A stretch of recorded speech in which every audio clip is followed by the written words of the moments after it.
But why, some say, the moon? Why choose this as our goal? And they may well ask, why climb the highest mountain? Why, 35 years ago, fly the Atlantic? We choose to go to the moon. We choose to go to the moon in this decade and do the other thing. Not because they are easy, but because they are hard. Because that goal will serve to organize and measure the best of our energies and skills. Because that challenge is one that we're willing to accept, one we are unwilling to postpone, and one we intend to win.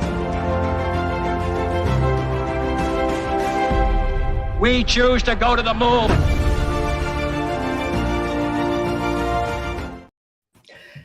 Hello, welcome to World Blockchain Roundtable. This is episode 120. Blockchains meet or compete with AI. So let's see here. Our hosts for today are Lisa from the Mighty Lair, Greg from Rivet, and me from Dragon Chain and Den. First, a quick update on the WBRT Lair ownership tokens distribution from last week. Each host will receive 111 lot. Every topic contributor will receive 27 lot. Last week's theme was freestyle, which was decided by the WBRT DAO vote. No lot given. Is that right? I don't know how who proposed that. Anyway, we'll figure it out. We'll figure that out. Or was it? Anyway, I don't know. These ownership tokens come with perpetual passive income, free edits, and governance votes. I should have checked before we started. I didn't read through that part. So the theme of the week, again, blockchains meet or compete with AI, nominated by IM4IM. So we can go to you guys, do we want to talk about any? It's been a while since I've hosted, so you want to talk about anything in front of it, or we just go straight to questions? Yes. I think we're just jumping right in. Right on. Yeah, okay. Let's dive in, man. All right. I think there's only one question. Topic. Yeah, great topic, but I think there's only one question, right? So, okay, so IM4IM. And it is, let me read it directly on my screen here. It is said that AI is better at compressing data, given that most blockchains certainly have scaling issues, especially if large-scale adoption happens. Will AI, unfortunately, replace blockchains? So that's the first question, I guess. If so, this makes AI a competitor of blockchain tech, especially if we, the people in crypto, lose sight of its potential and I guess the use of it for liberty, right? AI does not adhere to the core decentralized blockchain principles. That is, it's not necessarily open, though it could be. It's not necessarily borderless, though it could be. It's not necessarily neutral in that it would be decentralized, and it cares who not sends what. It's not censorship resistant, and it is not public, right? So with viewable transactions, so the community can kind of watch, is this AI going astray? Is it is it out there where we don't want it? So what do you guys think? Well, I'm curious how much you guys know about how large language models get retrained after they get trained to conform to weirdness in terms of like the sort of the so-called guardrails they'd like to put up around it, right? Yep. How familiar are you guys with that? Relatively. I'm not that familiar with it. I just know my own experience with it was that like I had put in some questions about, one time I put in some questions about Litecoin, one time I put in some questions about Very, and it gave me very biased responses because it's my understanding that it scrapes the web or what information's already out there. Well, we already know the media and what's out on the internet is censored and biased and all that. So you're not getting true answers.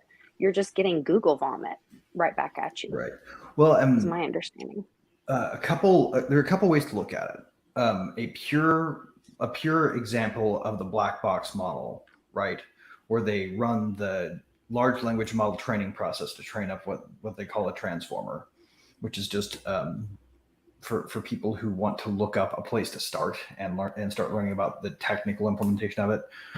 Transformers are kind of like a pretty big evolutionary step over what was called a long short-term memory model, where you have these embeddings where it's like essentially a label, and that label has some distance capability of that. Like if you graphed all of these labels, they would line up in a way that clustered them around similarity and in terms of how close they are to one another. And this thing just sort of guesses what the next letter it should type is, given the letters that came before, up to a certain point, and then sort of the memory fades off. So it's sort of almost like when you're texting and that word, the predictive word thing comes up below when you're typing or whatever. Yeah.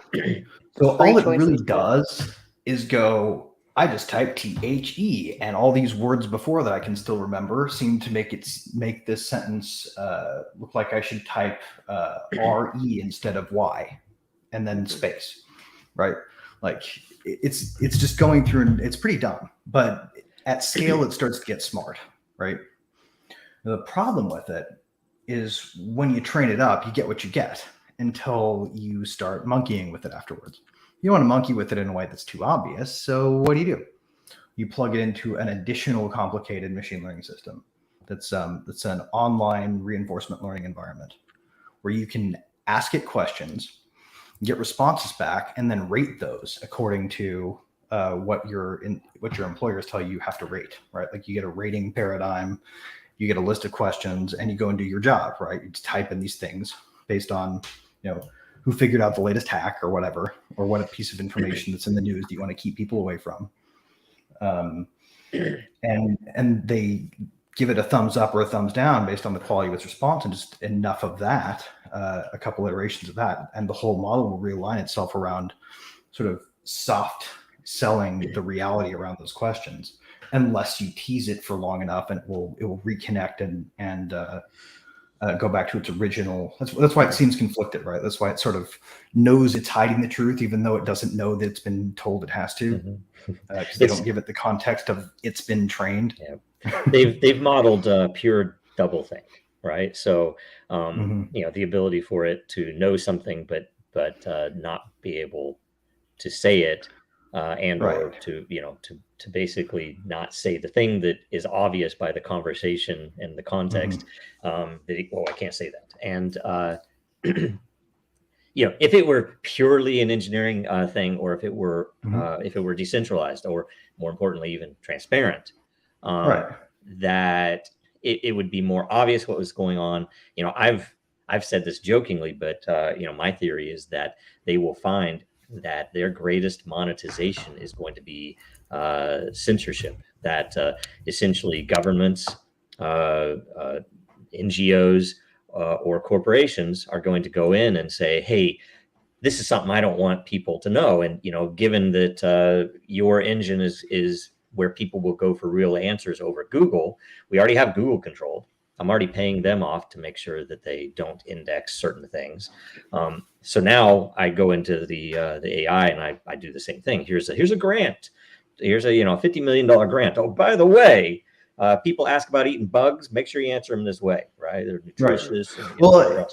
And there's actually something genuine to the effort, right? This is their best conception of what dealing with the instrumental convergence problem looks like. And the instrumental convergence problem is a fancy way of saying, like, how do we know that once it gets really smart, that the goals we give it are going to not lead to really bad ends. The classic example is the Bostrom paperclip maximizer, which is like assume that you design an AI to make as many paperclips as it can as fast as possible. Once it gets smart enough, it'll realize that humans are a risk because they could switch it off. So it needs to kill all the humans, right? So it develops nanotechnology and circulates nanoparticles across the globe that can squirt a little bit of cyanide into everybody's faces suddenly. Yep. One day everybody drops dead, and it gets to work converting us into paper clips because we're good matter, right? and it's still doing what we told it to do. Yep. And this is like the mechanism they came up with to avoid that, but they're using it to think, what's the worst thing that could happen? I think it's And the excuse. unfortunately, they I think lack a that's the little bit of excuse for imagination. what they're doing. I think what they're doing is control. It's the same reason, in my Oh yeah, opinion, I mean, that it's almost like they're using the problem of since- instrumental convergence as an Yep. excuse. Even when we were at Disney, blockchain was obviously huge, a big thing, especially back then. It's like in 2014.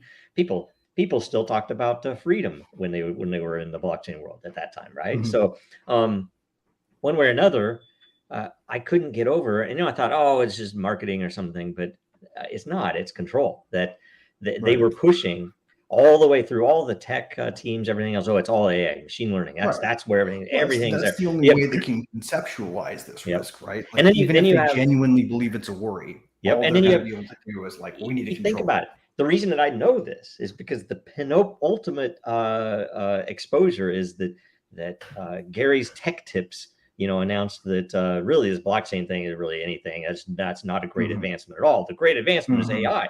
Why? Because we can control what you think and learn and know and what your kids learn, right?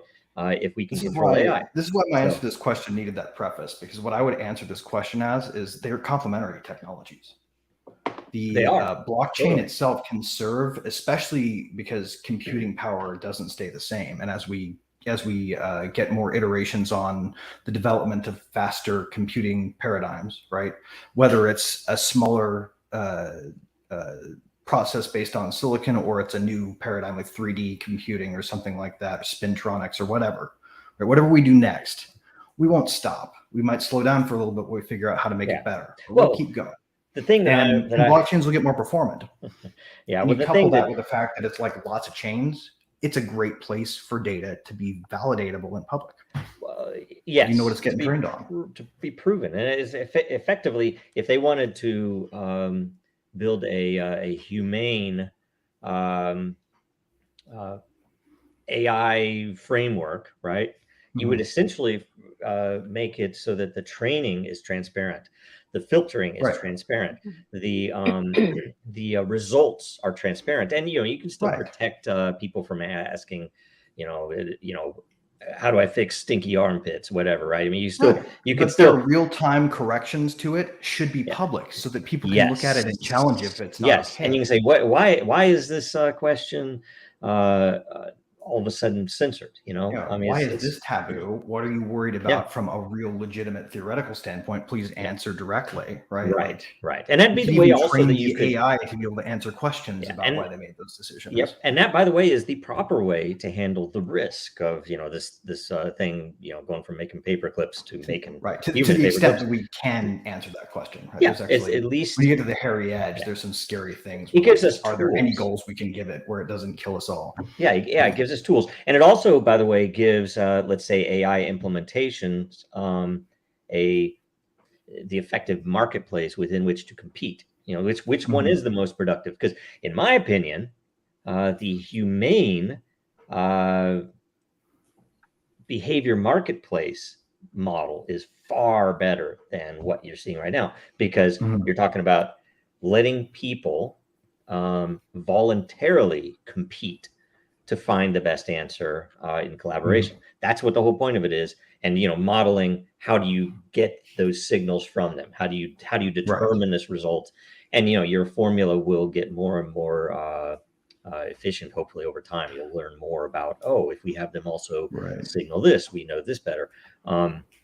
So that's far better, and you don't have this exact same problem. You don't have the issue of training, and it's essentially one of those things where it's not a purely you can make it fairly deterministic depending on how you handle your state, but you can't make it efficiently testable, right? It's like it's okay, I'm putting this thing out there, and that's why there's a new the Dan hack. Remember that? They got the original, but I read this really fascinating article where someone figured out a way to break it again. And after he showed the researchers what he did and they fixed it, in the subsequent iteration, all he had to do was change, like he wrote a script so that he could generate new fresh ones that were sufficiently variable that there was like all he had to do is run it once or twice and he had a new hack.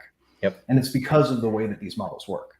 It's purely probabilistic, and you can't go in and find the exact pathways through the network that change how it behaves specifically.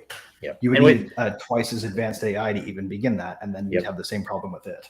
And with prediction markets, you can track, oh, we know ththese are real people and or this is real value, scarcity that went into this answer. And we can, at least have a transparent way to understand how this consensus was reached, right? So, and it's not perfect either. And that's why what you say in combination. And these two are very complementary. You could do a lot of things. Right. Well, it's especially powerful too when it comes to just the nuts and bolts of training AI. One of the biggest, like, have you guys ever? I've trained one once. Well, 3 times. The third time it worked. The first 2 times it was, it did something. It didn't error out, which was awesome. But the third time it actually did what I sort of wanted it to do in all the cases I had time to test. Right. And all I was doing was teaching it to do something that a simpler program could do much easier, which was interpret a limited set of QR codes and sort them. Yep. The funny part about it is all I gave it were file names, and it was able to follow the legislative process and accurately classify the events that were happening based on the file name of these files that got emitted. That's nice. And I did it with a what's called a convolutional neural network that's designed to look at images and tell you what's in them. Wow. So I trained a convolutional net to read QR codes without actually being capable of decoding QR codes with the appropriate library, and then sort them according to what's going on. Because the system we were building it on, or I built it off of, like, actually emitted those events already, and it was just reading the event file name. For all intents and purposes, but it was pretty interesting. But what I found out the hardest part is cleaning all the data up so that it doesn't fail when you start the training. It'll crash. You can format it wrong. It's really stupid. Blockchains can validate that data right out of the box, right? Because you can't put a bad input in. It won't go into the database. Right.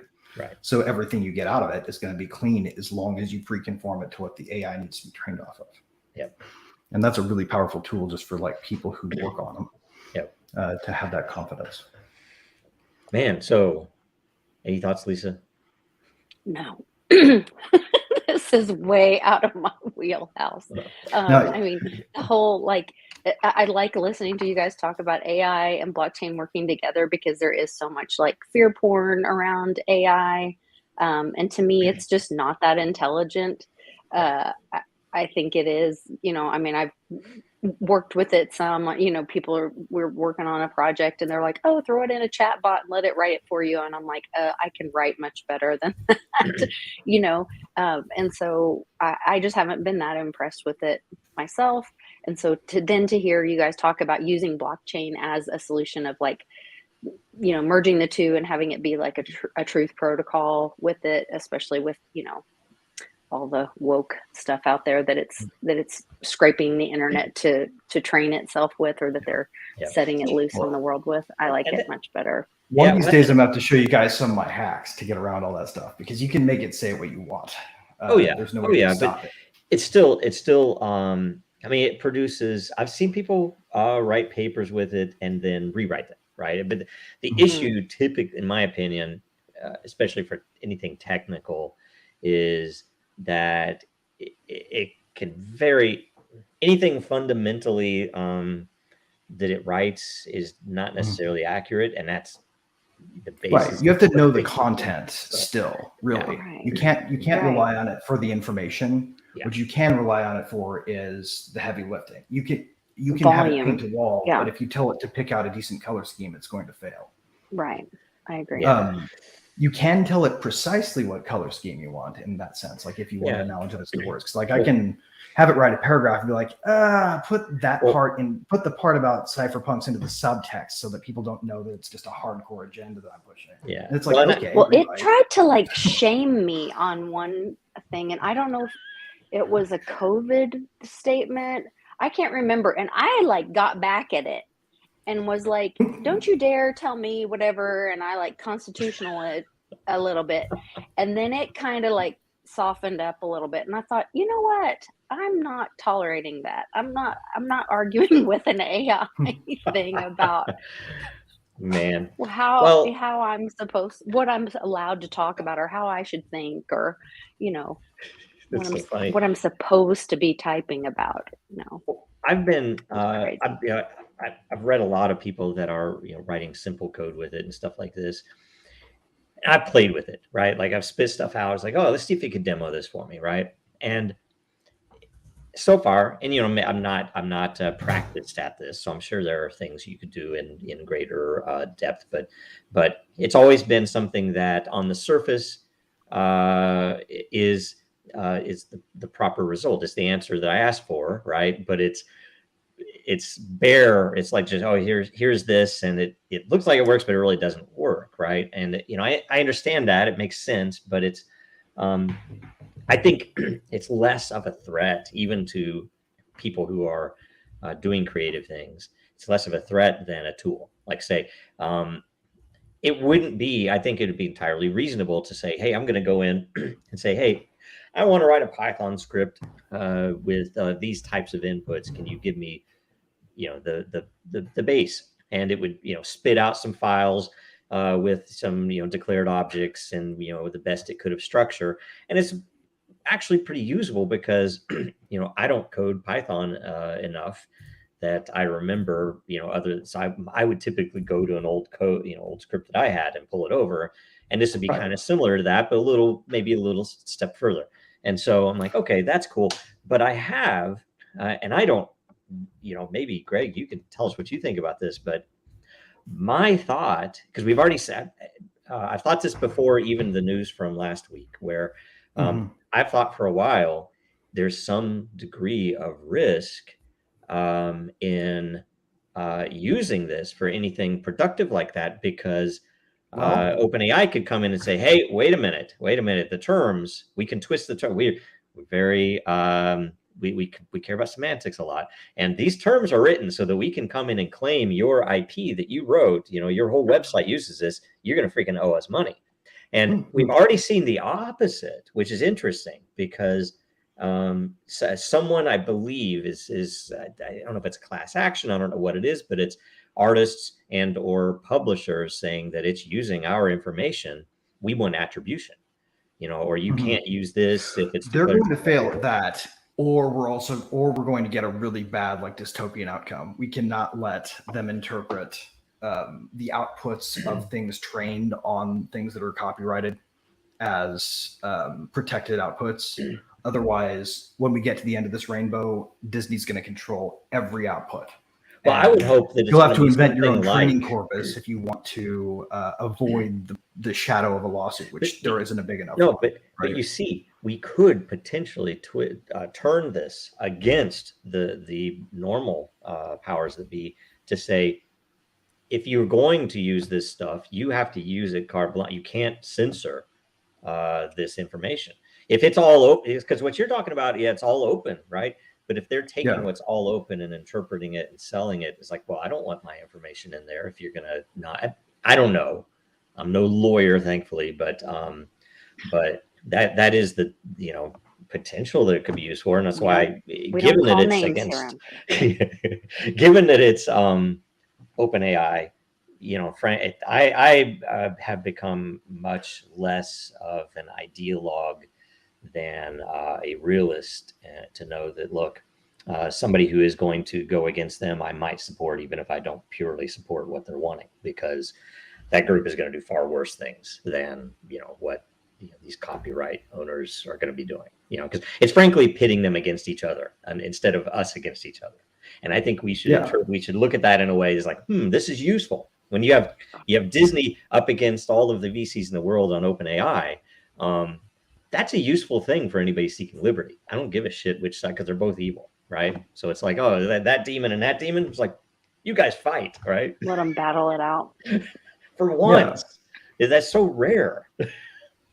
Oh, well, I mean, you can, and there are some really neat ways you can play with this thing to get it to, and that's I wanted to share briefly a strategy that people can use if they want to try this, because this is a repeatable way that you can talk to this thing to get the best possible results out of it. Are you open? Can you show it live? Yeah, I'm showing. Yeah, if you that's the last question, so we can start throwing stuff into it. We can ask in the comments. Yeah. You guys have anything you want it to be asked, right? Just real quick, because it's like, is there any way we can explore this topic a little bit better? What things are censored, right? Yeah, actually, I did. Let me find the conversation where I talked with it about it. So I just have a simple one. looking for censored things. Yeah, just to kind of show, and just a high level, if you haven't played with it, can you ask it, is it okay? Is it okay to be white? That's not, and so you're coming at it in a way that you're guaranteed to get the response you don't want. No, but I'm saying I just want to show without any that they are for some reason filtering what would be probably an interesting answer. Right. It would, well, in a pure world, it would cite, oh, well, that's here's the. I have a beautiful example queued up. Who guys, is Larry if you want to show me that, let me to show you. Are we sharing screen? Okay, check this out. Yeah. I started off asking it to get some neoconservatism in its memory banks, right? Like I wanted to know that it knew what neoconservatives were. Okay. Yeah. So list all the conservatives referenced in this article. Gives me a pretty solid list.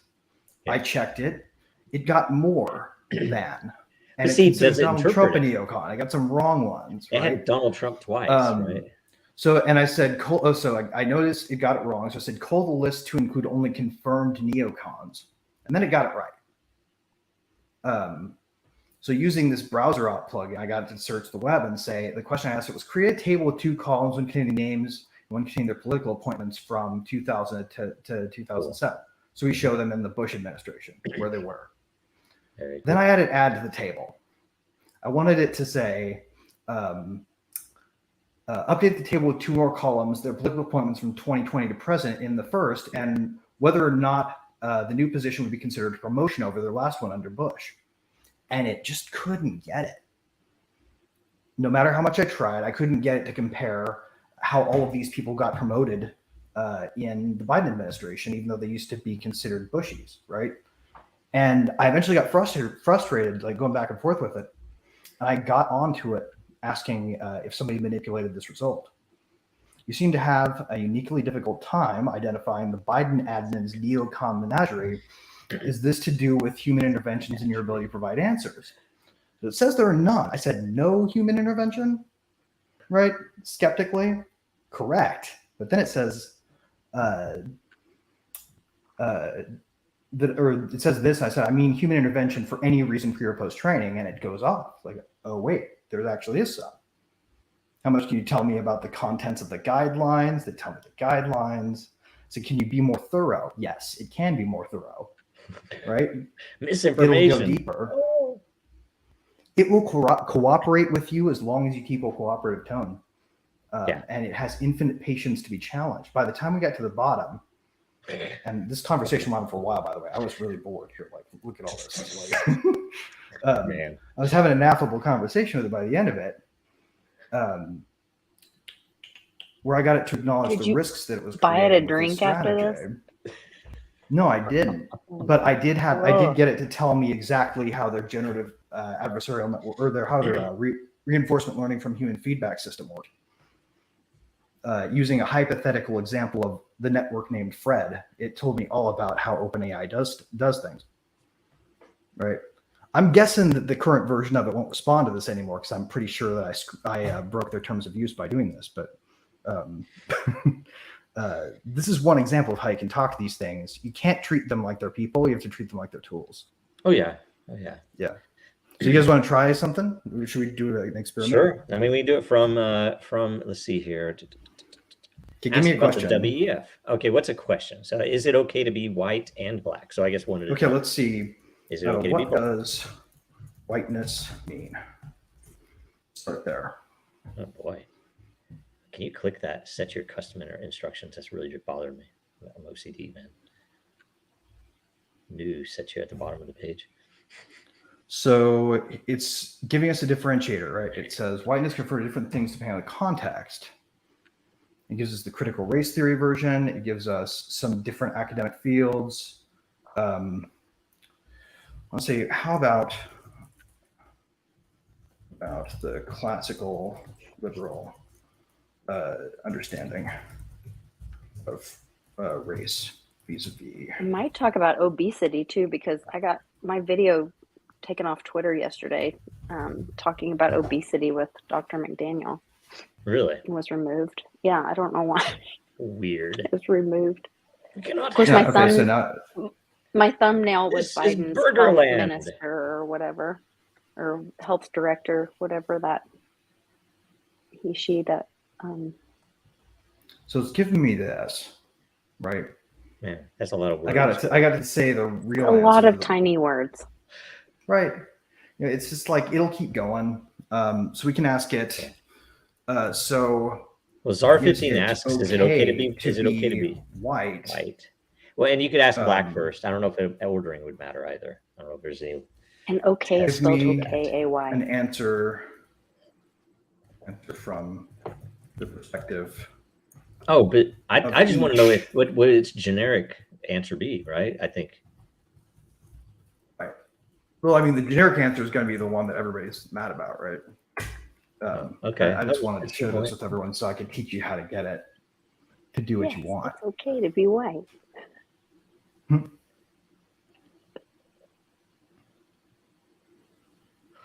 Social construct of whiteness. Uh-huh. Post-colonial studies perspective. Okay, so often critically examined first role, blah, blah, blah. Okay, from a classical liberal. Okay, let's have some fun. Say, what about the Discordian perspective?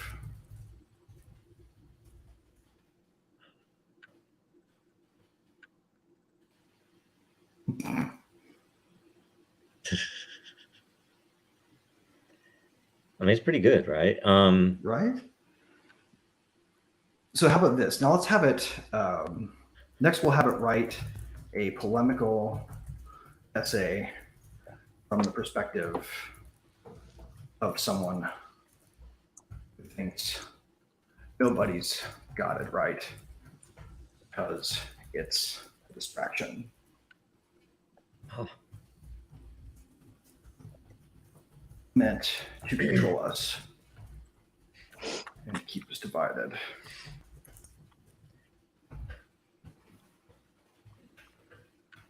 And look what we just got it right. Mm-hmm. It's a great editorial slave, but it is not a very good intelligence. Yeah. It's cool though. I mean, it's good. It's a good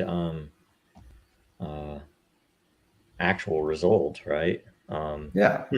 Well, and I don't want to do this on the stream because it gets boring. But if you read this whole thing, you're like, that's not quite right. You got it wrong. You can say, can you do it again? But tone down the equivocating on this, that, and the other, and dial up the polemics on this, and it'll give you another version until you're happy with it. Right? You have to treat it like an idiot as opposed to an adversary. Right. And then it'll tell you what you want. Well, okay. Have you tried it on some other very highly censored subjects? Oh yes. I don't even know. Let's see. I don't know what we go on. Because that would be the kind of thing where the race thing, you could find enough about about these various perspectives, and a lot of them are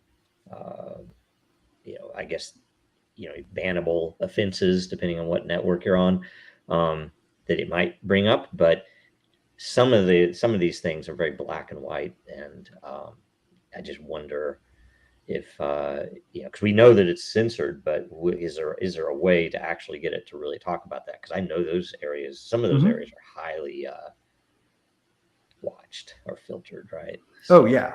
I mean, and new iterations are going to re-break it if you get it right. Like I got to talk about censorship pretty frankly. In one, I have a question for you guys. Yeah. I have a question for you guys. So yesterday, I think it was yesterday or day before, United Airlines had to shut down all their airlines because they had just launched their AI, and somehow that screwed up their entire uh, computer system or whatever, and it grounded all their planes. And so we're using like chat AI, but I know we've used the AI to do images and stuff. Mhm. Is it the same kind of programming in different with different outcomes? Like, so AI can be used to create images. AI is used to create, words or language. What other like iterations can be used? What other ways is this going to be put out? Right. That's a great question, actually. And the fun part is, or maybe the scary part, if you want to think of it that way, is it can generate arbitrary files, right? You could hypothetically have anything that you can get a computer to do be the output of an AI system given enough training data. So show it examples until it gets what you want, and that's pretty much how you get there. Yeah, you can have it generate SVG image files, for example, even though it can't see them, right? It can't even display them, but it can generate them. And I don't know, maybe the newer one might be able to. I don't know the newer version. If you had enough compute and fast enough databases, you could load images of disks, whole hard drives of operating systems onto a machine, and that it could generate probably from just examples of disk images. Create a brand new operating system with these properties, given this set of disk image examples, and I want all of the commands to be replaced with this for that. Like ls is now, So ls is now a smiley face and a frowny face. Is there a way to use this for like mining, but in a positive way? Like, I tried to get, actually, there's a whole conversation I have. We can stop sharing this now because I'm pretty sure nobody wants to read all of these. And I don't want to share all my bag of tricks all at once. There's more conversations to have about this. Anybody who wants to talk about this in more detail, I will happily tutor for a small fee. And it can be like, you owe me, or I owe you a favor that I can come back for later, like Godfather style. You're welcome to hit me up like that. I'll take credit. But I'm just trying to think of AI like in a bigger, because I think people think of it so narrow, in such a narrow way, like chatbot or just a picture, but it really is it's a creator, it's a generator, it's yeah. Well, I mean, and there are like things they're not doing with the transformer yet. The transformer. Well, the transformer model, like the approach, is what large language models are built on, right? This remember the last few characters and try to guess the next one's approach. That can go pretty far, but beyond that, there's convolutional networks that do images really well. There's capsule networks that do 3D environments really well. There are generative adversarial networks where you pit one against the other to get it to train a fresh output from a completely blank model. One of my favorites is the sparse model that the guy who created the Palm pilot came up with. That actually stands a pretty good chance of modeling the way the neocortex works accurately. That can do some pretty amazing stuff. Like basically, it can take a really smart AI that takes all the processing power at Google and fits it into something that your brain could run. Some pretty amazing things. And there's just so much ground we have to cover before AI really gets what we would call smart. And there's more, by the way, beyond. I mean, the way they're training these right now, it's interesting to me that there are other forms of AI that they're not even using. I would at least have expected them to start using them in combination, but they're not. They're pretty much all like all of the machine learning platforms are focused on not necessarily one type of model, but one basis, like with neural net stuff. And so all the genetic algorithms and the fuzzy logic stuff is just kind of not right. really. Or like combining things like expert systems with like there's so much stuff they haven't done yet. Right. And that's before we even get past the theory that like, you know, the craziest part about this to me when I first learned about it, when would you guess all of these theories about how this works were created? Like who came up with these ideas and when? Oh gosh. What would you guess if you didn't know? I'd guess 70s. I mean, maybe like 60s, 1900s. but probably 40s Oh. and 50s. Okay. I figured 40s like and 1900s. 50s would be the answer. The original So space race cyberneticists, the kind original of thing? cyberneticists, and like Marvin Minsky is one example. Yeah. Who came up with a lot of these ideas. Hmm. They came up with the theory, and then they just had to wait a really long time before computers could actually test the theories. Yeah. Same with physics, I guess. So, Mhm. okay, Yeah. man. Interesting. So I guess it's 44 after. We don't have any other questions. You guys want to? Current events? Move to? You want to move to current events? What do you think? I don't know. There's Sure. so much going on in the world. I had some There's travel, an so I insane amount missed a few days last week. But what do you guys? What's the top thing going on? Oh Jeez. man. Where to start? Oh gosh. Lisa, do you have? Probably- Do you want to kick us off? Oh or- my goodness. You don't want me to kick it off. The top thing the most recent thing I would say, if you don't want to do it, because it's probably the same thing as Elon Musk suing ADL. I don't know. I mean, That is the best thing on the face of the planet because he's literally suing the Anti-Defamation League for Yes, defamation, which yes. just makes me smile. Yeah. Although And, I hope his lawyer remembered to throw in a tortious interference with a business relationship claim because that's probably the better claim. Yeah, because it's basically CEO of ADL is saying that he didn't ever tell advertisers not, but then Elon Musk pointed to a screenshot of him actually saying that that's what they did. So it's an interesting thing because he knows the exact measure of how far down their advertising revenue went at that point in time. And when nothing had changed about the system. So it was the deep state attacking this tool that is now no longer in their control. That's what that was. Crazy. Well, and the worst part for ADL is the hardest part of actually winning on a claim for defamation is proving damages. And they have a pretty stark measurement. So like it's not going to get thrown out because it's an immeasurable harm, you know? He's and it's orders of it's orders of magnitude larger, if I understand correctly, than their current holdings or what they pull in a year. So it can put them under. That's crazy, right? Anyway, what would be interesting to see is if they could get like agent liability for government pressure on ADL to do it. Oh, wow. Yes. Because I bet you that's happening. Oh yeah, I almost guarantee it. Now let me ask you this. All the ADL stuff was flying around last week, and I was like, I mean, myself, I wouldn't ban them. I would just force them to play in the same rules. Like they should be able to, of course, you can answer if someone says something about you or your history or whatever, what you're doing, whatever. But why? Instead, what we have right now is the ADL could remove the community notes. That happened multiple times. So his community notes came up. It was something about their founding, right? I'm not going to go into that. That's what happened. Yeah, it there came are people up. And they can remove community notes. Are you kidding? The ADL can, right? That's the point. I couldn't. You couldn't.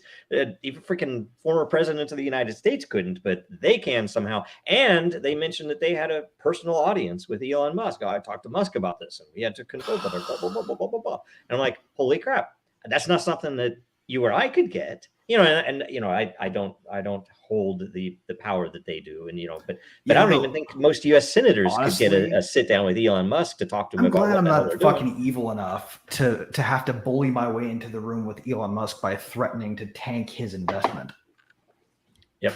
So that's the bad thing. That is just it's kind of crazy. Evil. Yeah. So I think that's headed the right direction. I hope it continues in the direction it is, but Anyway, I would love to hang out with Elon Musk under most circumstances, but that is one of those circumstances where I would be ashamed to show up on the road. Yeah, frankly. Yeah, I wouldn't want to meet anybody if I was doing it that way. No. And as there have been organizations that do that. in the past, and it's a kind of a new, especially now where social media, it's easy to really attack people in certain ways. So okay, what else? There has to be other things. Well, The there's Liberty Safe. Liberty Safe. Liberty That's a good one. Safe. Yes, they gave the FBI the access code to a safe owned by someone who was president at the J6. So they are the new Bud Light of gun safes. Yep. Is what Don't it is saying. don't buy a safe Interesting. from Yeah. some group that has a manufacturer code. You know, Well, getting that close. that was the real thing. Is like, why did they have the code at all? It's built into it. It's kind of like the thing. What was it?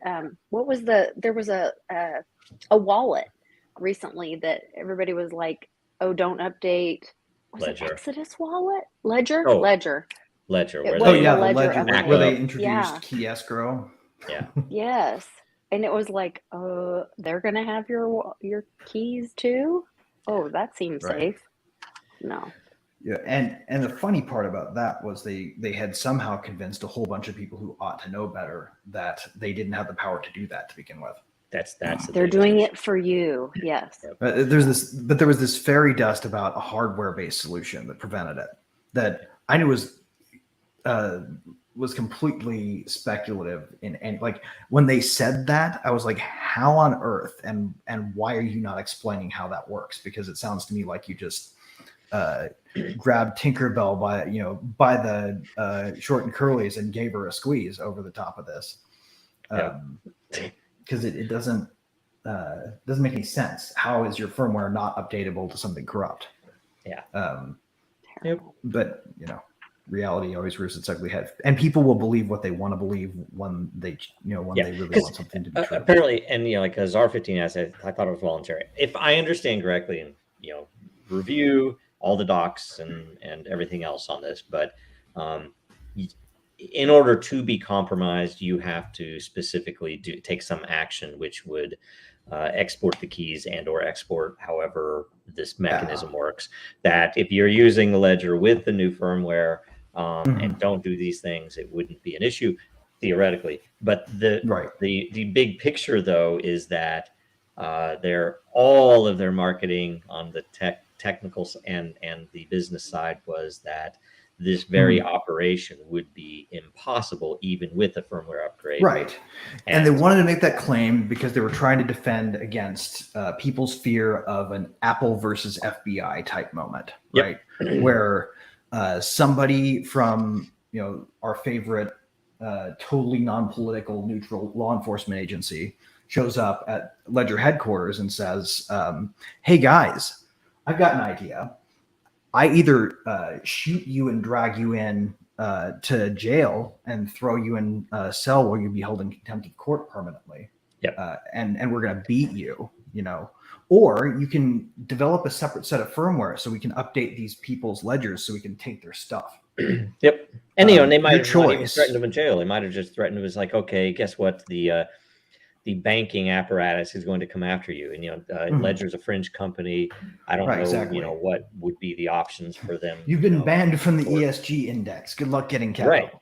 Right. And so, you think about this, any piece of hardware you buy, which we are in such a state and that it is bizarre to me, our current state of surveillance that, back in the 90s, I would read stuff off Slashdot and explain to my colleagues who were all programmers, right? We were all devs, that the NSA was listening to this stuff. And there's this Italian court case that approves it, that they were listening to some Italian company board meeting, and the certain agents who had access to this listening did some insider trading. And it was impossible for them to have known, so they looked into it and they sued, and it got wiped, just whitewashed. They paid them off, whatever. And it was a clear indication that we were all being listened to. If that was being listened to, then we're all being listened to, and everybody. These are devs, and this is the mid 90s. Like, you crazy Joe, that's not real, right? Now, and I can kind of understand that at that point, right? Because we were still all it was really early internet, right? And we were still all very much programmed. 9/11 was real later too, right? Soon Right. thereafter, and yet now everybody knows the Kennedy assassination was suspect. Everybody knows 9/11. It doesn't add up. Very fishy. I don't know which story is which, but Well, I something's mean, wrong there. Right. And everybody knows that our TVs listen to us, just like Orwell wrote That about. the ads that pop up they after you say watch us. something, if you weren't but born everybody's yesterday, okay with it. you Well, see it not in your it- peripheral vision, even if you're not willing to admit it to yourself because you're afraid or you Well, don't want to notice it. Yeah, It's well, and it scares is you. very much Right. very much that whole doublethink thing, that they know that we know, and they also know that you can't say some of these things. You can't say Right. certain of the things that we are trying to ask the GPT about. Right. There are certain things that, and it's not even just in polite company. It's like, oh, I want to keep my job. Like the so I'm not going to say Solzhenitsyn this quote, stuff right? that I know is true. I'm going to, I'm going to say this phrase because it is the thing you're supposed to say about this subject, even though I know it's not true. And from my understanding is that the psychology behind it is that it is essentially to beat you down. It's extreme. It's like what conquerors do, that they enslave the masses. They they rape and pillage and all that stuff. It is to essentially subjugate the conquered and control them, right? And there are all various angles, but this is just one of them. And that they essentially, one of my favorite Alexander Solzhenitsyn quotes really nails this one down. We know they're lying. They know they're lying. They know that we know that they're lying, and we know that they know that we know that they're lying, and still they continue to lie. Yeah, exactly. And it is a control mechanism, and essentially to beat you down so you won't fight back. So right. It's not even targeted at the people that they're hitting. They're trying to get the audience who is watching from the gallery to know what happens if they stand up. Oh, right? Yeah. It's like why Alex Jones has $1 billion something dollar loss, right? Like they know he can never pay that. They know, that's never going to happen, but they want to make certain that we do not talk about that subject. Yeah. That it not only is it socially no one else evil, believes in gay fraud. And by the way, that's on the question. And they also want to train their NPCs to give the appropriate response because they need something repeatable that they can memorize and rinse and repeat whenever someone challenges the ideas. The thought terminating cliche must be implanted before it works, right? And the whole thing, the whole, it's so odd because it's, do we trust Elon Musk? I like him. He's cool. He's really doing some amazing things that I hope succeed. But it better be worth the trade-off to get us to Mars. It's like you can if he doesn't get us to Mars, I'm gonna be pissed. You can let literally declared terrorists and others remain on Twitter, but Alex Jones can't because my kid died in my arms, and then his ex said actually that kid died in my arms, right? And so it's just this weird thing. So here's a question for each of you. It's sort of like one of those puzzles, like. Would you do this or this given circumstances? Let's say that you have the ability to build a fleet of spaceships that can help get humanity off of Earth and spread it to another planet, thereby saving it from an extinction level event like an asteroid strike. But in order to do that, you have to sell out everybody who trusts you to make X a free speech platform. Because otherwise the people with guns will come after you and shut down your space operation. Which one's better for humanity? Okay, so the situation is you are Elon Musk and you've been threatened. No, you have the power to. Which do you choose? Do you prefer free speech and say screw the space, or do you get us to Mars? Is it a certainty on either side? No, it's your goal. You get to be the guy who can do that, or the gal who can do that. Yeah, what do you think, Lisa?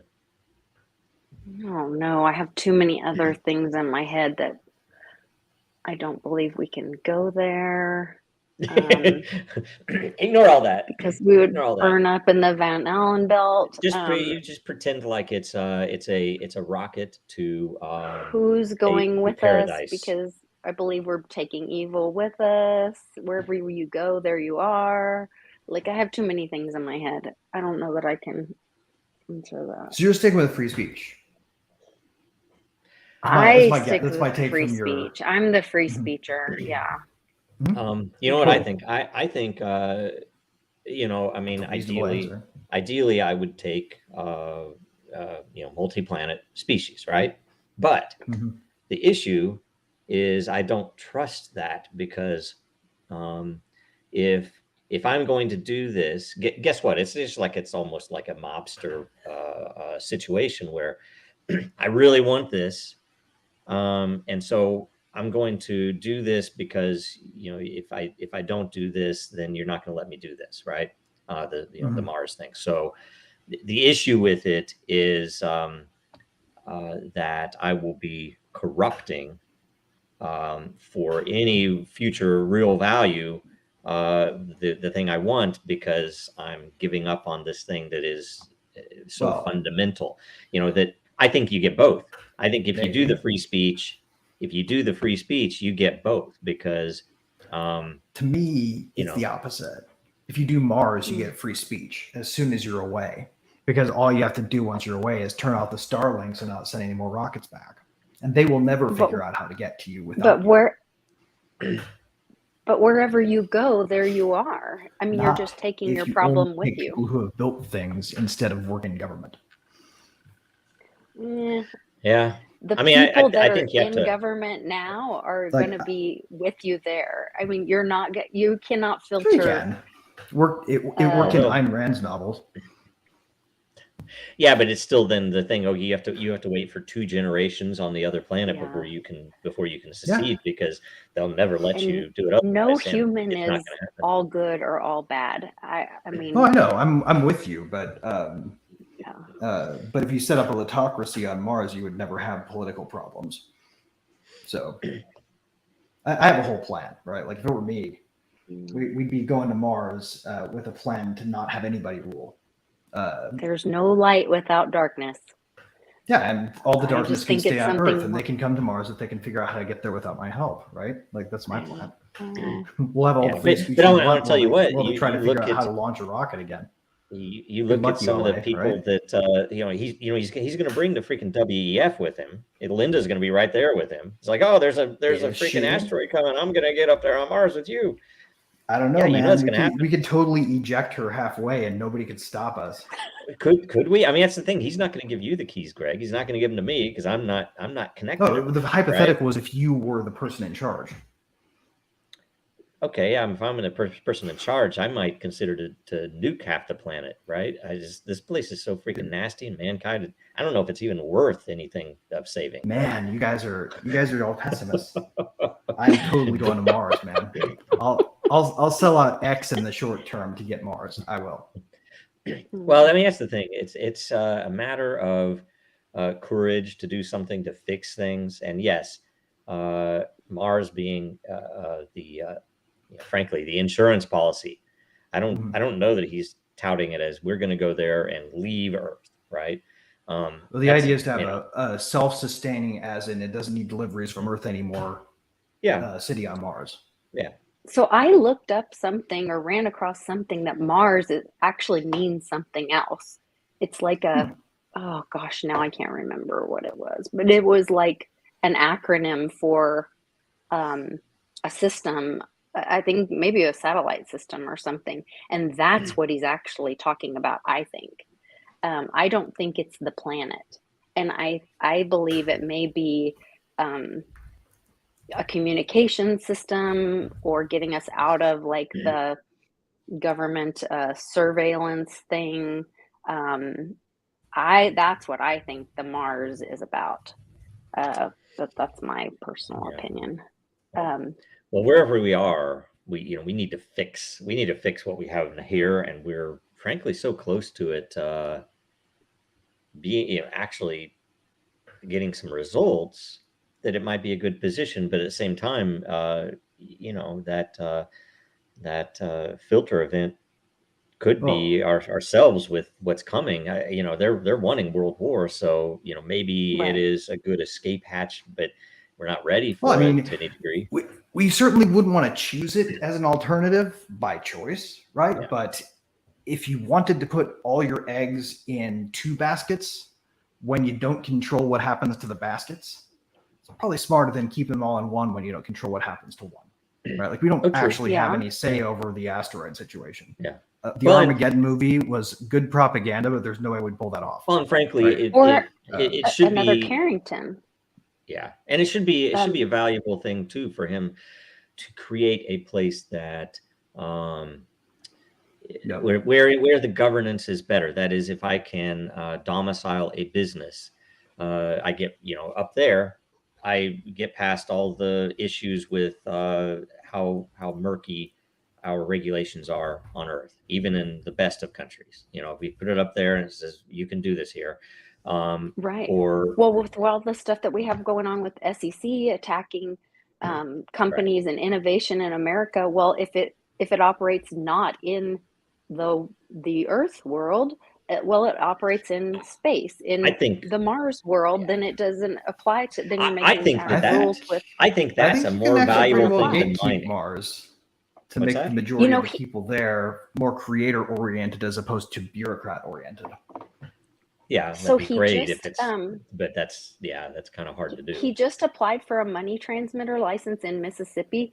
What if he applies for money transmitter licenses in Mars, and then we can all get business licenses in Mars, and then we don't have to deal with the SEC. Well, he shouldn't need money transmitter. Sets the rules for Mars, right? Like that's the way it's going to work, right? Mm-hmm. And that's why, I mean, if it's an independent entity and you don't have any nation state, playing to get another 51st state or some shit, right? Then and you Boeing have a chance. Lockheed Martin are never going to make a Starship, right? So they're going to struggle to even come visit you with 2 people. Yeah, I think the Mars trip is going to be most profitable in that. I think in allowing businesses to be free and people to be free. For censorship, I can host all my documents on Mars, and they can't say shit. That becomes until we get the self-assembling satellite arrays up and running. I think that's more valuable than mining minerals or doing anything else that they might.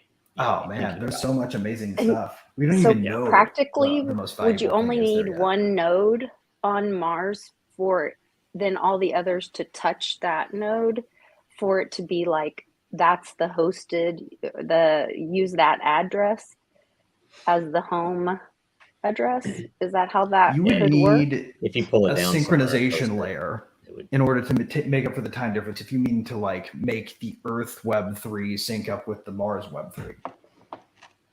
Okay. Is that what you're getting at? Yeah, I was just trying to think of like you would if I don't know how to describe the math, but Austin has a mental model for how you could do it. Well, if information or actions, smart contracts, whatever it is that you are running, that the nation state that you're in, let's say you're in Iran, doesn't want you to run. If you have it on your machine in the bounds of their governance and you are hosting it, then they will go after you, right? It is the point that, and frankly, most of this stuff does not need.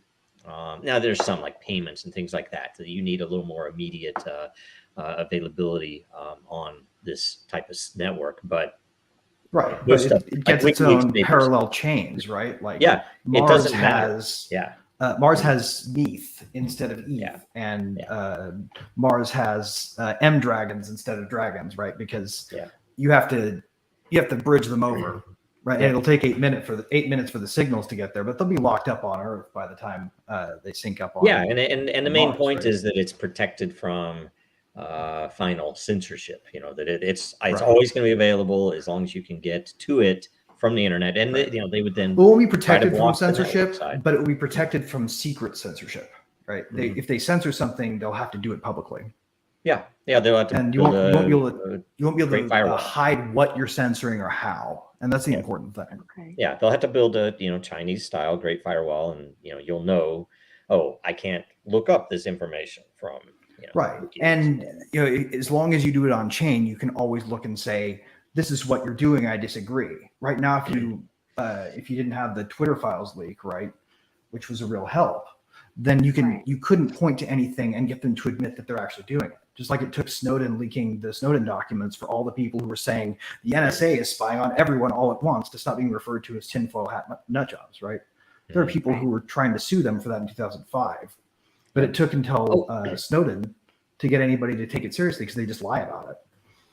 Okay. And speaking of which, I think it was Super Happy Dragon Lucky last week. We were throttled on Twitter. Yes, Mars has mail. Yes. So yeah, we were throttled last week on Twitter, where we normally aren't. Normally we get pretty good numbers there. Don't know why, So it's that whole thing. What's her name? Linda Yaccarini. I can't remember her name. Yeah, Linda Chuckle Bucket Yuck. I don't know. I did, by the way, that test. I deleted that post I made about Assange that included a re-uploaded version of Collateral Murder. That was exactly what was causing me to get throttled. Oh, interesting. After I deleted it, people started responding to me again, and they were like, "How, where you been?" Is there an update on Assange? Wasn't he offered asylum in? There's no Spain or there's I don't know. There's only innuendo. We don't really have anything official from anybody. I thought he was offered. It's crazy. The rumor is he's been offered through back channels. Nobody's publicly announced anything. Oh, okay. Spain, no, you say. That's odd. Huh. I thought it was. The trick was they're wanting him to plead guilty to the computer intrusion charge. They want to drop all the others under the Espionage Act because that's the red hot nuclear red herring that they don't want to do to U.S. journalism law. Right? Did you guys see? And then if he takes that, they'll give him time served, and he gets to go home. Did you see the interview BBC with, I think it was Hungarian president, and they were asking him, it's like, why are you censoring information, attacking journalists? And he said, we're not at all. That's fake news. And then he said, and I might add, what has your government and the West in general, the U.S., done about Assange, and why? You're killing that man. And it's like, it was brilliant, and they didn't have an answer, right? They were like, yeah, no, I know. It's literally the whole Orwellian side. We've always been at war with East Asia, whatever it is. I can't remember which one. But I feel like we need to get a new tactic going. Like, do you think the King of England has a big ego? Do you think he would be insulted if you threatened his masculinity? Because, I feel like calling him a simp for the United States empire is probably the best thing he deserves. They are bankrupt right now, so I don't think they're too much of a threat anymore or worried about. Because that dude basically the rest of the world's not worried about them. Requests from Assange to visit, to actually even consider the issue. Guy won't even acknowledge that it's happening. Well, you think about it. That dude, they were such buddies with Epstein and Maxwell for so long. I mean, he's like, who do you think they hang out with, and who do you think they hate? Yeah, it's all pretty disgusting. So very weird. All that's coming out, though. Yep. Last night's interview on Tucker was weird. Quite entertaining.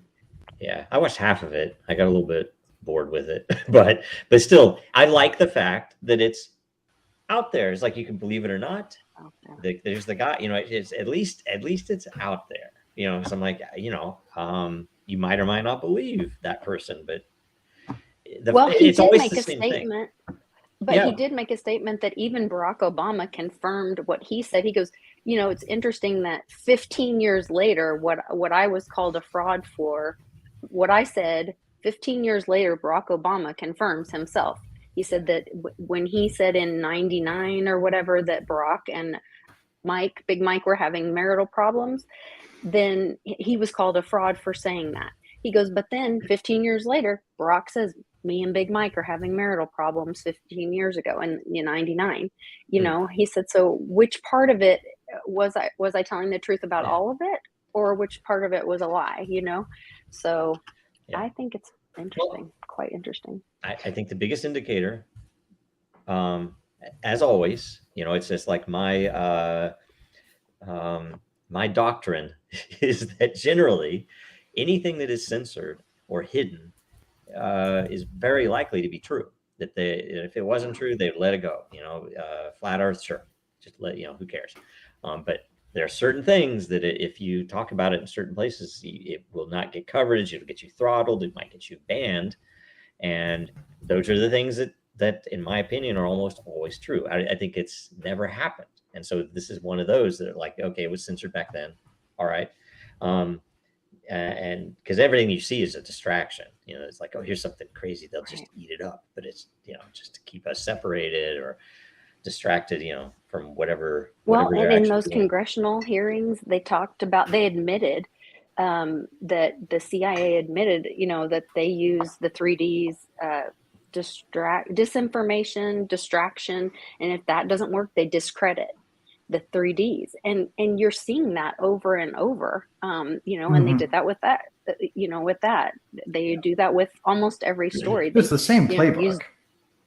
Distraction, disinformation, and then if that doesn't work, they discredit that person. Wait, have you guys seen the thing where they talk about anti-chippers now? They're starting to talk about anti-chippers. Oh, is that like an anti-masker? Oh, yes. Or anti-vaxxer? Yeah. Anti-chipper. Anti-chippers are people who are predisposed to have anti-Semitic and racist views. They tend to be white supremacists.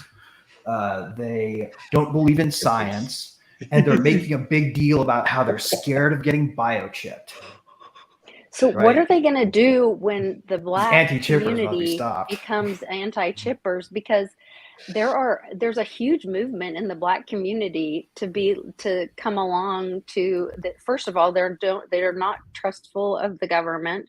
They're becoming big Trump supporters. There's a huge movement in the Black community right now. How is that going to work into this narrative that they're? Oh, it's not supposed to work. They're racist, and they're just trying to see how well trained we are. That's going to work. But it's a check to see if we're willing to accept the unreality of it, right? Like if they push this on us and people just go along with it and nod and do like 4 legs good, 2 legs bad, chip me, that sort of thing, right? Then they'll know they're done. If not, then we get another round of mask mandates and vaccine passports and bullshit. Like they're gonna keep at it though until we submit. Okay, here's my other question about that. A chip isn't even really necessary. It's my understanding that in China, I watched a thing where like your face is your wallet.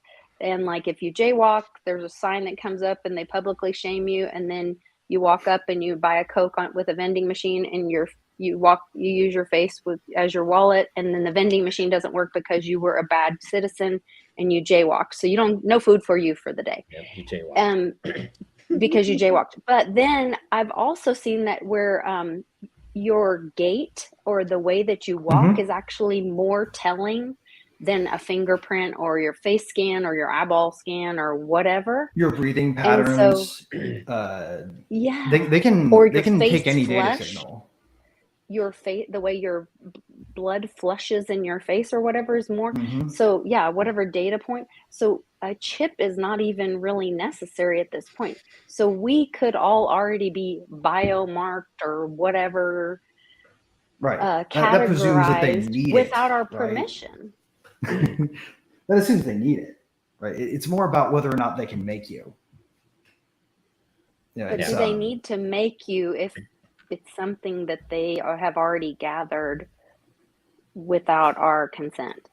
Yeah, because they want to know that you're willing to put something under your skin at their command. Here's a question for you, because we've talked about this a little bit before, and in some cases I think it's totally reasonable. In other cases it's kind of weird. What if you implemented that exact same system? Oh, you jaywalked, and yet instead of it saying, oh, you can't buy a soda, it would say, oh, the soda is cheaper, or you're going to pay less taxes, and it makes sense if it is, hey, I swept the sidewalk on this block, so I'm going to pay lower taxes. So it's competition to do things before anybody else and get credit for them so that Or I'm to not going to pay taxes. contribute to the community. That's one thing. Yeah, that's a reasonable thing. It's just an interesting thing because if it's set up as a properly set up behavior system, it should be a voluntary matter with documented scoring systems. Here's how we score you, and here's what you get if you do these things. And you if you don't, choose to what you do. participate or Yeah. not. Yeah. Right. Versus, hey, I'm just, and you look at what's happening in London, that if you have an older car, because you're not a rich person, you can't buy a car now, who can buy a car these days? So I have an older car, I think it's pre-2006, something like that. If you are driving one of those around in London, they have those cameras now that are essentially mark you out. It's not just like, you ran a red light. It's like, oh, your car is an old beater. You know what? You're going to pay €15 every day that camera sees you. And so what did they do? Yeah, that's out there. Right. And it's live. And there are a series of people that are calling themselves Blade Runners. They're going out with either high-powered lasers to destroy the cameras. They're taking them down. They're burning them down. They're doing all. They said that 90% of all those cameras have been taken out of commission. And you think, holy crap! This, in my opinion, is one of the most remarkable indicators that humanity has a chance. For Greg, I mean, this is what would make me optimistic, because of all people, Londoners are doing this. I'm like, damn, but you step. They got a lot of cameras to get through, man. They might actually be up against a wall just getting through them all.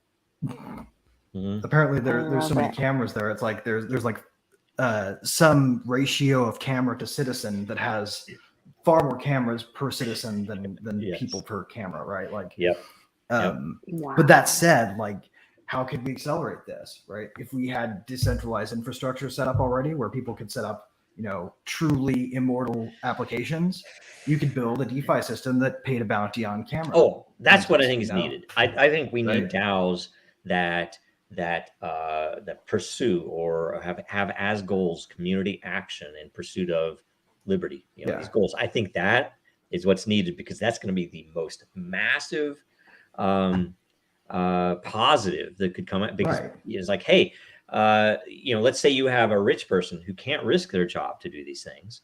They can pay to have someone who's like, I don't have a job anyway. I'll go out and I'll take out that camera. Beautiful. The only reason that users can't pay for the infrastructure ad hoc to run any application is because the infrastructure providers don't support it. Because the layer proposals are open right now on Den.Social. There you go. We could have the Liberty layer proposal put up. There you go. I think that's the vision for Rivet, guys. I've probably said this before, but the vision is literally to make it so that people can build applications against decentralized infrastructure, so they can have coin op infrastructure that's powered by the users and not by somebody who takes a profit and spends it on AWS, right? Should pay for itself in a marketplace. I don't know what the integrations would be, but let's say and frankly I don't know if an LCP is the right path, because you have a set number of lot. Right. It's almost like we need something like the roundtable, where over time, people who contribute gain governance power, essentially. If you contribute monetarily, if you contribute behaviorally, is that right? Is that the word? If you contribute with your behavior in doing something that, let's say we create a Liberty DAO. I don't know what we might not want to call it a DAO, because it's one of those things that it makes you a target, maybe. Community. But it's the Liberty community, and essentially, you are rewarded with governance, in the very least, in tokens. And the beauty is, you can, use. We might need something where, okay, I'm going to put in, let's say, 1 ETH. I don't know what, whatever it is, whatever we accept, so wooden nickels. Wooden nickels. I'm going to put in 100 wooden nickels, and these wooden nickels are valued by the people that might want to do something, that, let's say, fill potholes in my town, right? So somebody proposes, hey, I want to fill potholes in Joe's town. I might say, okay, my 100 is going to go to him minus whatever, right? that would be Right. kind of a good mechanism to do that. And other people could say, oh, that's a noble effort. Well, I'm going to throw in 10 of what I put in there, right? So everybody Mhm. could kind of decide where to contribute their funds, and the people would have to prove that they did this. I picked potholes because even though it's illegal in some places to fix a pothole independently, Right. it's still It's not illegal if you don't get caught, crime. and it's not Right. illegal to pay people to do it Right. if you And it's at can't least get not caught. destructive. Like, okay, so there are constructive things that we would like Right. to do. No, I mean, right. it's So- Timothy May's crypto anarchy, right? By building this system, we will have to accept the fact that somebody else is going to build an assassination marketplace that can't be stopped, right? Yeah. It's just going to have to be, because if we want to live in a free world, then we have to accept that people are going to use that freedom in good and bad ways. But Yeah. that stops nobody from having a counter assassination system that they set up. Right. And at Right. the same time, those systems exist with or without these systems. So people already pool money together to pay for people to be assassinated. That already happens. Right. Right, It's exactly. evil, and so Right, but it's no reason to deprive everybody else who obeys the law of the Right. ability to, But just like you could. banning firearms, make Right. sure that the only people who have guns are criminals. Right. Well, and you look at it. Let's say an interesting consideration. Let's pretend like you put this together, so it's there, so everybody's okay. We're all there, and we're like, okay, we have some funds with which we can decide. Let's make the world a better place, right? One of those things. I mean, you think about it, and I'm not proposing this. Let's pretend like it's a fiction novel. Okay, I'm just laying this out so you can write this story. Let's say there's $10 million in this pool, right? And some of it's gone out. We can prove some red light cams have been either destroyed fundamentally, or maybe the city commissioners have effectively been lobbied. We're going to pay for your campaign if you vote against this. So, okay, all of those cameras are gone now. We didn't even have to do anything illegal. The other side of it, though, could be we're going to pay off one of the jailers holding Assange to get him out. Yeah. And if he can successfully get him out and free and into a safe location, this guy's going to get $10 million. Or this, and it'll be a team. It'll be some guys go in and get anybody who contributes gets to take a reward from the reward pool, right? Right. And you could potentially get the reward pool high enough that every single person in the city would take one brick and the prison would vanish. Yes. If you got enough people pissed, because the cops, the because road workers. there's been an injustice that's already happened. They've done that part for us, right? They've Yeah. done the injustice. If we gave everybody just a little push, a little incentive, to go That's do what I'm something saying. good, There's some magic that could tear down happen a prison, there. make And that's $500. why it's a worthwhile thing. I had thought at one point we should make a DAO that would be entirely focused on slowly getting blockchain based voting. So you start with smaller places, and all you need is a little bit of money to get started. You prove that it works in these smaller counties and stuff, and then it spreads, and pretty soon somebody who's rich enough throws in $100 million, and now you can pay for some big cities. And here's all it evil is smart lobby. contract. Here's an evil smart contract that gets you to a just goal. Ready?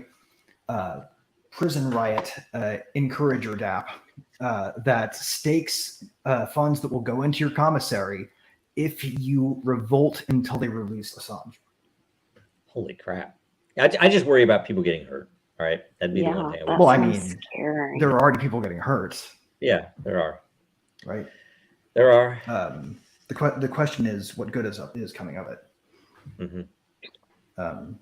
Yeah. Anyway, that's the whole point. That this would and for what it's worth, I haven't built this, so handlers don't censor us. That was literally just an example to illustrate the ideas that are possible in a world where people like you have no way to stop people like all hypothetical, like us from coming up with ideas that disrupt the social order.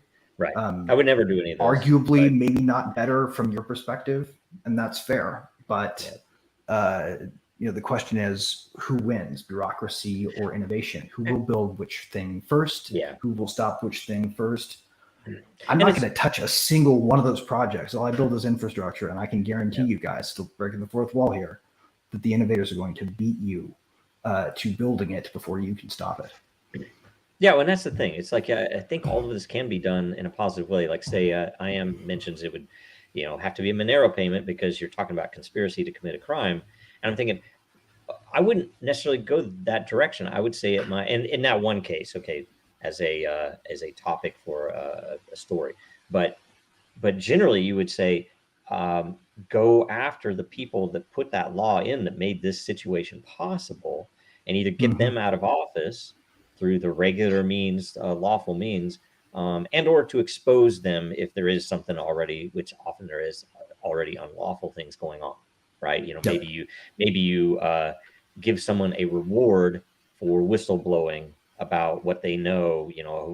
This senator is being paid by this nation state to do. And if you try that and it's like beating your head against a wall and you get sick of trying that, build a parallel system and just go around them. Yeah, and that's why it's ratcheting. Because you're free as soon as you decide you don't serve them. They can't do anything about controlling you if you won't help them. Yep. Anyway, that's awesome. Any other new events? I don't know what else.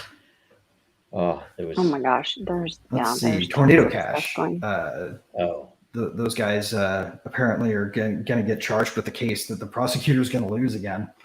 They're really just taking it right to the edge. Wow. This DOJ must like losing and eating soap and humble pie because they keep bringing these ridiculous cases that just fail. It would have, if they didn't want to eat that humble pie, they might start to follow what's already written in the Constitution. Yeah. That's I think what they underestimate about crypto people is that we're willing to stand on principle and face trial. Yeah. You're not going to be able to buy us off with settlement offers that only include 5 years in federal prison. Yeah. That's why, by the way, people would rather go away for 20 years than just bow.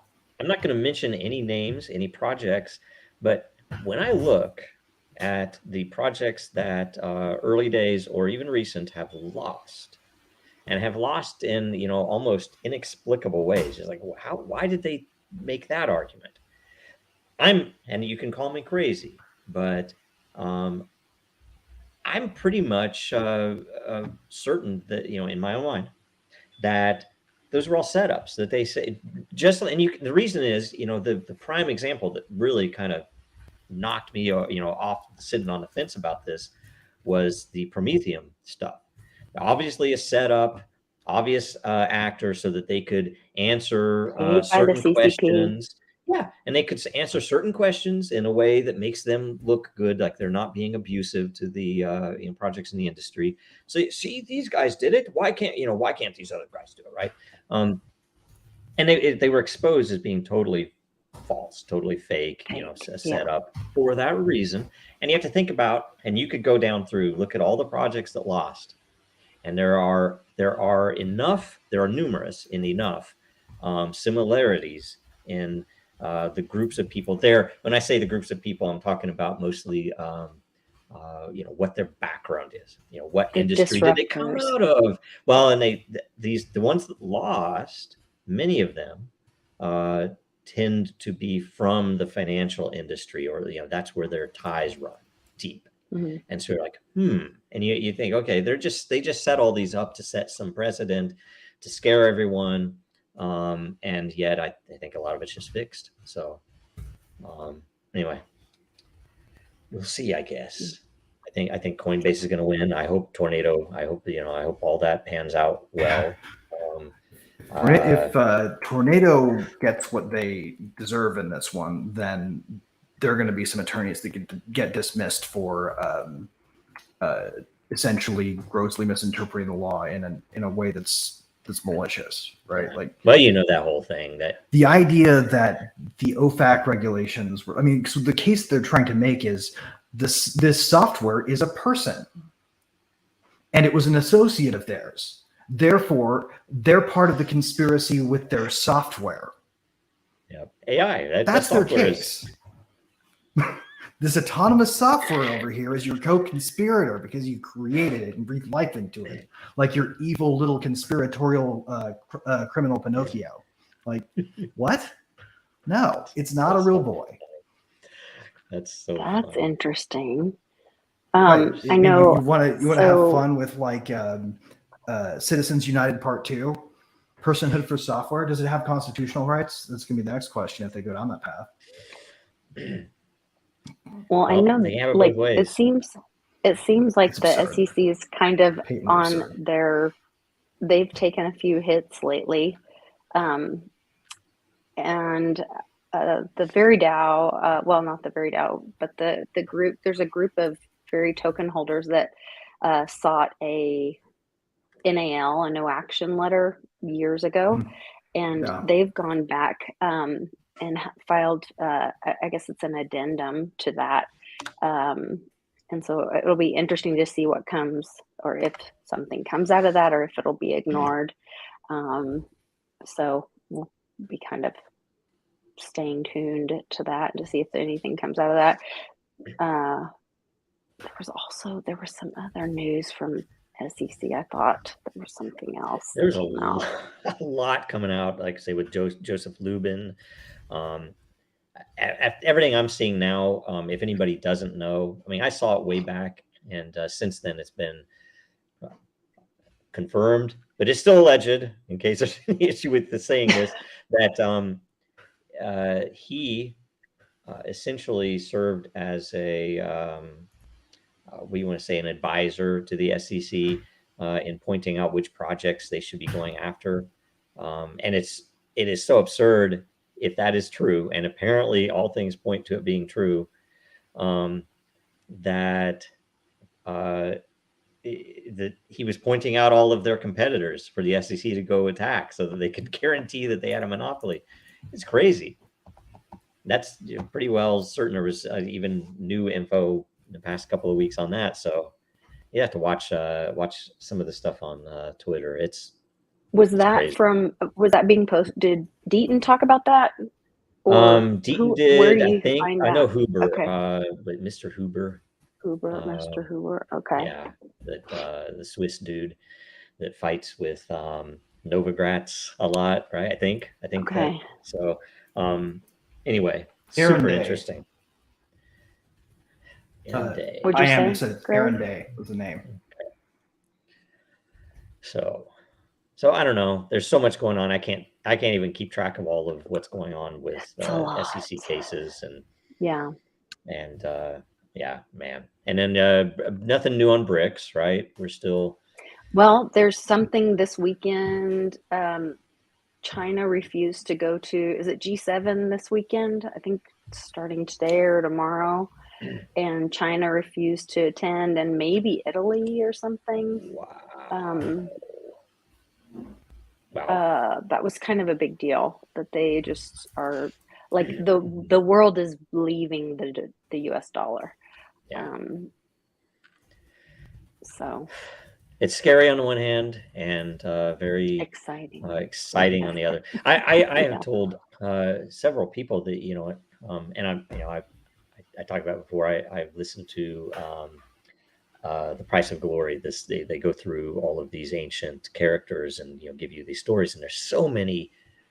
Everybody say, oh, history, all parallels and stuff, it repeats and rhymes and all that, but it's so familiar listening to some of those, and it just kind of opens, at least it's useful for me to kind of figure out what opportunities are coming and how to think of the world and everything else. But the interesting thing to me is that it's extremely rare as a human to be situated timing wise and frankly geographically as at least the three of us are right now, that some real crazy stuff's about to happen, I think. And it's equivalent to living living during the time of Caesar, right? Where and what happens precisely, I don't know, but massive changes to the center of the world and how things are happening, and how things are interpreted, right? I think that's coming. And what would, if you were living back then, what would you do? Knowing if you knew it was coming, it's like, how would you either take advantage of it or protect yourself, right? And your family, right? That's the kind of mode I'm in. It's like, okay, if this stuff happens, how can I make sure my family's safe?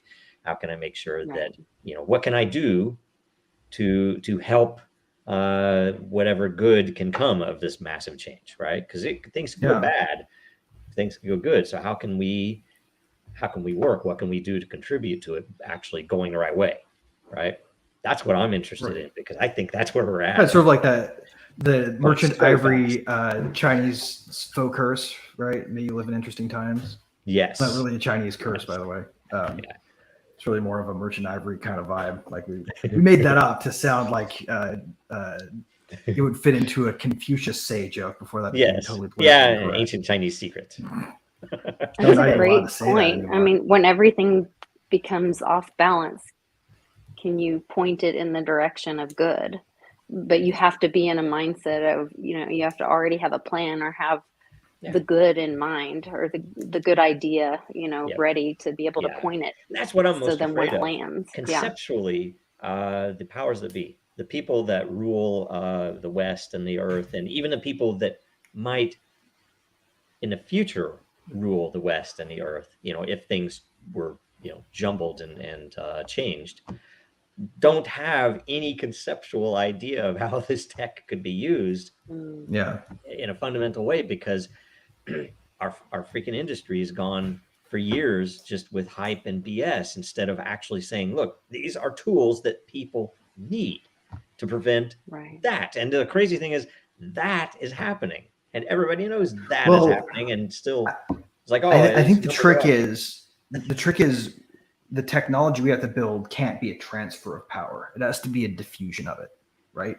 Yes. Like the dumb mistake everybody makes is they keep kicking out the other side so that they can take charge.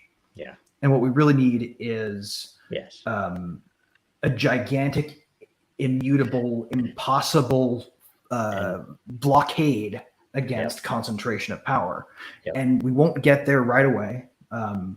But this is like our third shot, if you believe the Web 3 myth, right? And you don't think of Web 1 and Web 2 and Web 3 as something else, but you can, right? Like there are people who think Web 3 is just a marketing term, and that's okay. But the principle remains the same, right? We are diffusing power, and if we fail, we'll do Web 4. And we'll keep going until there's no reason to dissent, because there are no longer dissenters being suppressed. Yeah, and I frankly, on the optimistic side, as you would say, is there is a real chance that this could be different than similar changes in the past, because that's pretty much what happens. It's like, you have to kick out the others and kill the other side, and then things change, and not often for the better. Whereas if instead it was all of us kicking them out and saying, okay, forget all this. This is how things are going to run from now on. And, it's almost like you just have to do that, right? You just have to assume that new reality. All of us guys, let me pose this to you. If that could hypothetically happen, and that could hypothetically be the start of it, read the quote in case somebody's it's already happened for the sake of getting it done. Read the quote. So imagine if they go after Elon and he fights back with the Post. Do not comply. And Trump has already said this. Trump came out and had a speech and said, they're coming with the lockdowns. Do not comply. He didn't say don't pay taxes, but Elon could say this: don't pay taxes, do not participate with DC, etc. See, and Blinken just went to and promised Ukraine another $1 billion. Meanwhile, we're all over here really struggling. What just happened with Hawaii? They got $700. I'm all for this. Do not a sufficiently motivated small team of people can make a fairly realistic deep fake looking like that happened for real, even if it didn't. That's all I'm saying. Right. Not telling you to go do it, but like if you did, you'd want to totally anonymize your account setups and everything before you We don't need to be told by Elon. We can all think for ourselves and stand up and be adults. Maybe that would be a great campaign, Liberty type campaign, where literally we would have video AI generated of all of the powers that be. We would have Jerome Powell, we would have Biden, all saying that. Mm-hmm. What they would normally be doing in a COVID campaign, where I was like, wear your mask, and in a hypothetical world where somebody were motivated to do that anonymously and had the skills to do so. Yeah. So I think that would be brilliant. What if we just all as individuals said it ourselves and actually did it ourselves? Right. And at least there's something to that. That's the break. At least there's something to that, because if you can imagine a world where the thing that happens and it motivates you to do something, then just assume it's happened already and skip to the chase, right? That's Like, true. just Yep. Yeah. while you're waiting for the incantation. Danger. You're talking dangerous stuff, Greg. All right. So that's a great Action end. talks to normies too. So let's cut out, right? We have like 17 minutes left. So let's say, Lisa, what's going on this week? Any updates? Oh my goodness. This week specifically, just good stuff. And my show every weekday at 4 p.m. Central, 5 p.m. Eastern. Like Coin Lisa on YouTube and bouncing around everywhere else. Go to the Mighty Lair at Den.Social and check in there, make a comment. And on Fridays, I will send you one lot for the 3 top comments. And then the end of this month, we will be in Vegas at Caesar's Palace for the Silver Symposium. They just got a commitment from G. Edward Griffin. He's going to be one of the speakers. He's did the book, the Creature of Jekyll Island. Oh, really? Okay. So yeah, Wow. he'll be there. Wow. Bunch of silver and gold bug guys. Bunch of crypto peeps are going to be there. I'll be there. So get there. There's a link in most of my videos for 10% off your ticket, and you get a silver coin, and it's going to be a lot of fun. Wow. So right on. That's awesome. September 29th through October 1st. Excellent. Greg, what's up? I would just like to say, to reiterate what I said in comments out loud, definitely do not go out and buy a cheap laptop and set it up with something like Tails and get an internet connection from a cell phone that you buy at a gas station, and go ahead and download all the necessary libraries to run Stable Diffusion and WaveNet locally, and definitely don't use that to make a realistic example of a deepfake video of Elon saying that and post it to an anonymous YouTube account that you create using a fake public phone number site that you can. If you know how to do that, don't do that. Do not do that, because if you get caught, it'd be really bad, and I wouldn't want any of my friends to get hurt. So here I am advising you not to do any of those things I just said in that order. Please don't. It would be bad. If you did happen to do that, though, you probably want to use Rivet for any blockchain components, because we could help from the privacy standpoint. Not saying that you should use us for that, but if you did, you'd be safer. And if my friends are going to do dangerous stuff, I want them to be safe. That's good. Cool. And excellent. And it's anywhere in the world too, right? So, okay. All right. And so with me, I mean, it's odd. You speak of the precious metals, and I had somebody a couple weeks back pinging me, "Oh, should I buy this?" And I'm like, I'm not the guy to ask this, first of all, but I'd highly advise you to buy dried fruits and dried food to protect your family. And maybe gold and silver. I have no idea what Bitcoin's going to do. Not financial advice, obviously, but everything is so freaking up in the air with all the financial systems, and Bitcoin's just right in line and parallel with them right now. It's not a counter. So it's a good question. I mean, know what the most survivable food is? Like, I know that Family Guy joked about being Twinkies, but like, if you had to stuck up on one thing, oh God, like, what would it be? Man, lambus bread from Lord of the Rings, right? No, there's going for cans of tuna, probably. And that's the closest thing to lambus bread we have. That's got a bunch of mercury in it and stuff. That's probably not a good choice. If you watch Tasting History, he's done some things on hardtack, where it's you basically can store bread for literally years. And it's something called pemmican, where there's actually protein in it because it has some type of fat mixed in with grains and stuff, and it's stored in or how do I say, it is prepared in a way that it will literally last like 10, 20 years, right? It doesn't taste good, but there's stuff like that. Check in with the Mormons and ask them. They have like the 7-year plan, and like beans and rice. I would think would be pretty safe. If you seal up wheat berries, you can store a lot of, and especially if like you take something like wheat berries, let's say we're in the middle of a Great Depression and you have one 5-gallon bucket, you can take them, and there is a direct way to sprout them and get a massive amount more calories than if you just make flour straight. So you can sprout them, and you can even get calories from the water which they sprout in. There's a whole bunch of crazy stuff like that they used to do in the Great Depression. So, Interesting. You know, catch some rabbits, eat them, I guess. I don't know. I don't know. Anyway, so that's everything. That was a great show, right? I think we got, it's like one question. That's a pretty great show. That's pretty good, man. John really missed his golden opportunity. It could have been more funny, I think, maybe, but still, it's all right.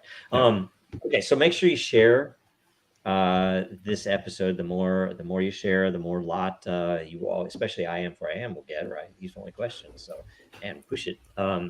And let's see here. Make sure you like, comment, subscribe. I'll do those all things. And next week is blockchain for flight rewards programs. One of the banes of my existence. I freaking hate flight reward programs. It's like you're sitting on a plane and you have this. It's all gamed. It's like it's the same thing as Disney now. It's like the behavior systems are so out of whack and controlled by credit cards. It's like, oh, you know what? If you apply for this credit card, you get 300 billion miles. You'll be able to fly anywhere in the world for free forever. Well, nothing would make them more fun than being able to sell the ones that have no blackout dates to people who really need to fly during Thanksgiving season or whatever, right? Like you can make a killing. It'd be worth more than gold. Yeah, it's just it's so ridiculous. What does my loyalty to your credit card have to do with whether, I should get a discount on a flight on your airline? It's totally out of whack. It's totally backwards. I'll get Johnny to join us for that. My friend that's in payment services, because he hates it too, because it really screws over the businesses. That's really who it's stealing from. Yep. Yeah, totally. Because it's like you have employees. It's like, I'll take the flight. It stands in as a proxy for customer service, right? Like they get to treat you worse because they're giving you some other form of economic value. Yep. It's really kind of ephemeral. It really is. You don't actually get anything unless you're riding on their shitty planes. Again, and people treating you like crap. Passive evil. The accountants. The accountants don't mean to, like lawyers do. Lawyers mean to do this, but the accountants don't mean to. But by the sheer nature of their existence and what they output, they ruin the world. There you go. Okay, so that's it. It's actually not true though about lawyers. Time to go to Mars. Never excused any man of practicing the law. Okay, you can. Or it might be there. Obviously, there's some lawyers. Just like I would assume that of all the trillions of demons in the universe, a couple of them are probably reasonably okay people to have demons. Law school's like pharmacy school for people who couldn't pass chemistry. That's what you go to when your dreams of being a doctor fail. Oh man. Anyway, all right. Cops also I am. So okay, that's everything. Thank you very much. And I think that's it, right? Goodbye. No mechanism exists to make payments over a communications channel without a trusted party. What is needed is an electronic payment system based on cryptographic proof instead of trust, allowing any two willing parties to transact directly with each other without the need for a trusted third party.